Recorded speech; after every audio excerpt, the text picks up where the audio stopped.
রান্নাঘরে পড়ে থাকা সয়া চাঙ্ক আর রান্নাঘরে থাকা সাধারণ মশলাপাতি, তার থেকে কিছু মশলা বাদ দেব আর কিছু অ্যাড করব।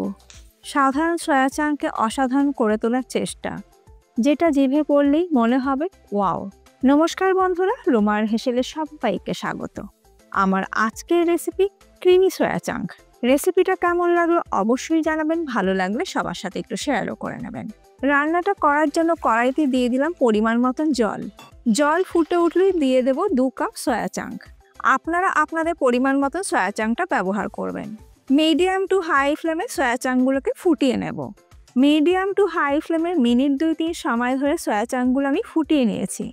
আর দেখুন সয়া চাঙ্কগুলো সেদ্ধ হয়ে গেছে, ফুলে প্রায় ডবল সাইজ হয়ে গেছে। এবার জল ঝরিয়ে আমি তুলে নিয়ে নিচ্ছি।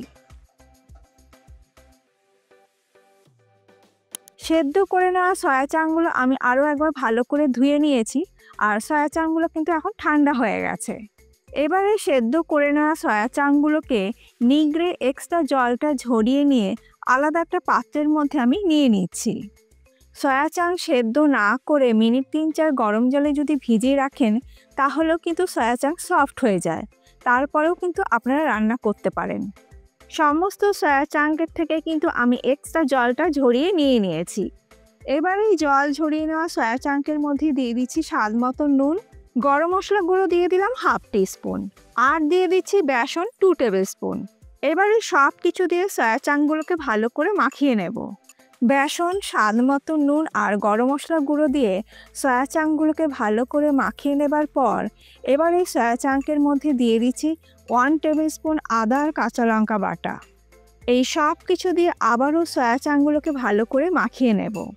সয়া চাঙ্কের তো নিজস্ব কোনো স্বাদ নেই, তাই এই মশলাগুলো দিয়ে সয়া চাঙ্কগুলোকে ভালো করে মাখিয়ে নিতে হবে, যাতে সমস্ত মশলা সয়া চাঙ্কের মধ্যে ঢুকে যায় আর সয়া চাঙ্ক খেতে ভালো লাগবে। সব কিছু দিয়ে সয়া চাঙ্কগুলো ভালো করে মাখিয়ে নেবার পর একটা মশলা তৈরি করে নেব। তার জন্য গ্রাইন্ডিং জারের মধ্যে আমি দিয়ে দিচ্ছি 2 টেবিল স্পুন ভাঙা কাজু। আর যদি আপনারা গোটা কাজু ব্যবহার করেন তাহলে 7-8টা দিলেও হয়ে যাবে। 4 মগজ দিয়ে দিলাম 1 টিস্পুন, পোস্ত দিয়ে দিচ্ছি 1 টিস্পুন।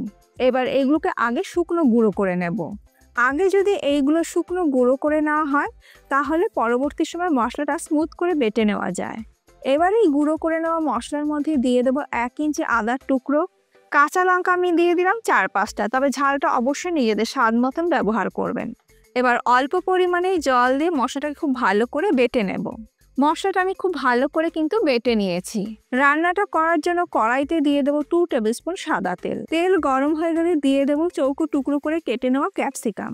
এখানে একটা ছোট ক্যাপসিকাম আমি চৌকো টুকরো করে কেটে নিয়েছি, সেটা দিয়ে দিলাম। গ্যাসের ফ্লেমটাকে মিডিয়াম টু হাইতে রেখে 1 থেকে 2 মিনিট একটু ভেজে নেব। অনেকক্ষণ সময় ধরে ক্যাপসিকাম ভেজে কিন্তু ক্যাপসিকাম নরম করে ফেলবেন না। ক্যাপসিকাম আমার ভেজে নেওয়া হয়ে গেছে, তুলে নিয়ে রেখে দিচ্ছি আলাদা একটা পাত্রের মধ্যে। ক্যাপসিকাম ভাজা ওই তেলের মধ্যেই দিয়ে দেব মশলা মাখিয়ে রাখা soya chunk. Medium to high ফ্লেমে সয়া চাঙ্কগুলোকে ভেজে নেব। সয়া চাঙ্কের মধ্যে মশলা কিন্তু সুন্দরভাবে ঢুকে গেছে, আর একটু যদি সয়া চাঙ্ক ভেজে নিয়ে রান্না করা হয় তাহলে স্বাদটা ভীষণই ভালো হবে।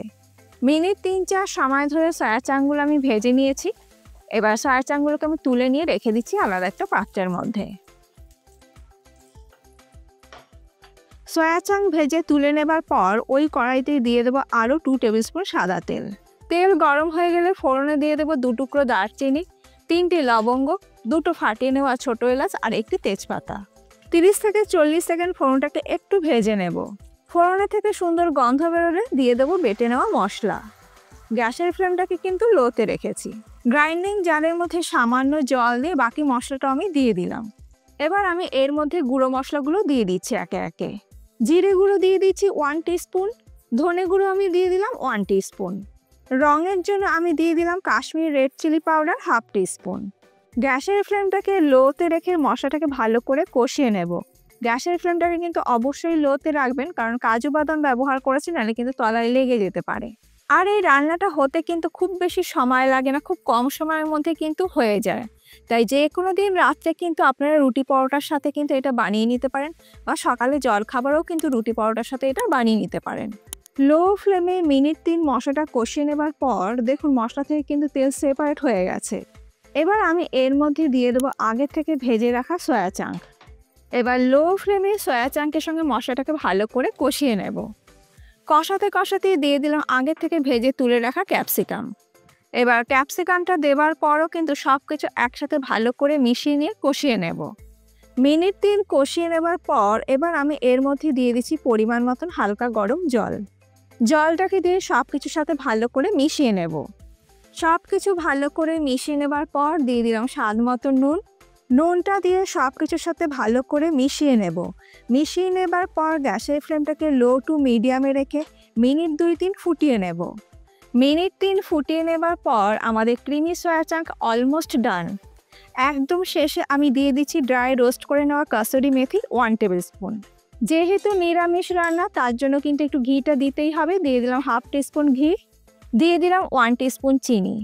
চিনিটা অবশ্যই দেবেন, যেহেতু এটা নিরামিষ রান্না তা চিনিটা দিলে কিন্তু খেতে বেশি ভালো লাগবে। সব কিছু আমি ভালো করে মিশিয়ে নিচ্ছি। আমাদের ক্রিমি সয়া চাঙ্ক একদম রেডি।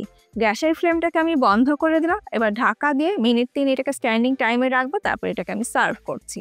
সাদা ভাত বা পোলাও, রুটি, লুচি, পরোটা যে কোনো জিনিসের সাথে কিন্তু নিরামিষ দিনে এটা অসাধারণ লাগে। আর বানাতেও কিন্তু খুব বেশি সময় লাগে না। আর এই রান্নাঘরে থাকা সাধারণ মশলাপাতি দিয়ে এই ক্রিমি সয়া চাঙ্কের রেসিপি আপনাদের কেমন লাগলো অবশ্যই জানাবেন। ভালো লাগলে বাড়িতে একদিন ট্রাই করুন আর আমাকে ফিডব্যাকটা দিতে কিন্তু অবশ্যই ভুলবেন না। আজ তাহলে এই পর্যন্ত, আবার দেখা হবে নতুন কোনো ভিডিওর সাথে। ভালো থাকবেন, সুস্থ থাকবেন, ধন্যবাদ।